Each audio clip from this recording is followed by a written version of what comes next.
সবটিকে ঠিক করে দিয়েন না, কারণ হচ্ছে আমরা সব জায়গায় টি এর উচ্চারণটা টি এর মতো করব না। যেমন বেসিক্যালি আমরা টেল, এটা সঠিক উচ্চারণ হবে টেল, বাট সব জায়গায় কিন্তু টি দেখলেই আমরা টি বলতে পারবো না। কিছু কিছু জায়গা আছে যেখানে আমাদেরকে এই ট উচ্চারণ করতে হবে, ঠ উচ্চারণ করা যাবে না।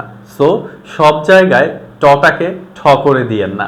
সো কোন কোন জায়গাগুলোতে ট হবে এবং কোন কোন জায়গাগুলোতে ঠ হবে সেটাই আজকের ভিডিওতে আমরা শিখব। সো দেখতে থাকুন, শিখতে থাকুন, সলভ ইংলিশের সাথে থাকুন। প্রথমত টি, এই টি লেটারটার আগে যদি একটা এস থাকে, টি লেটারের আগে যদি একটা এস থাকে, তখন আমরা এটা ঠ উচ্চারণ করব না বা টি এর মতো উচ্চারণ করব না, তখন আমরা এটা ট এর মতো উচ্চারণ করব। যেমন হচ্ছে স্টিল, এখন কিন্তু এখানে একটা এস আছে, এস আছে, টি এর আগে একটা এস আছে, সো এটা কিন্তু স্টিল বলবো না। টি এর আগে যদি একটা এস থাকে তখন আমরা এটাকে ট উচ্চারণ করব। তো আমাদের বলতে হবে still, stand, stamp, stamina, strategy.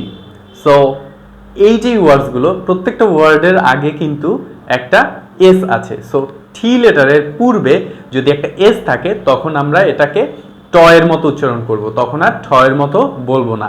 Stamp কিন্তু বলবো না, বলবো হচ্ছে stamp, stamp, stamina, still.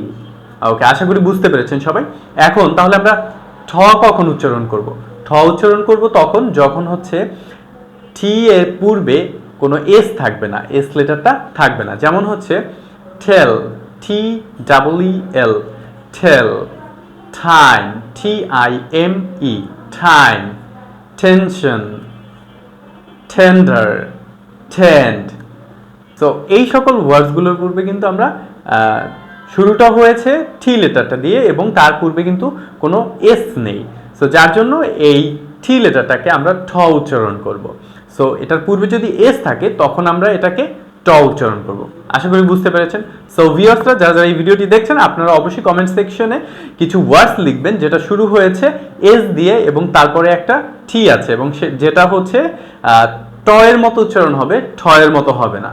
So like, comment এবং শেয়ার করতে ভুলবেন না। প্রতিনিয়ত এভাবে আপনার ইংলিশ স্কিল যদি ইমপ্রুভ করতে চান তাহলে অবশ্যই আমাদের পেজটি ফলো করতে থাকুন এবং সলভ ইংলিশের সকল ভিডিওসগুলো দেখতে থাকুন। আশা করি খুব যত বেশি আমাদের ভিডিওসগুলো দেখবেন, যত বেশি প্র্যাকটিস করবেন ভিডিও দেখে দেখে, তত বেশি আপনার ইংলিশ স্কিল ইমপ্রুভ হতে থাকবে।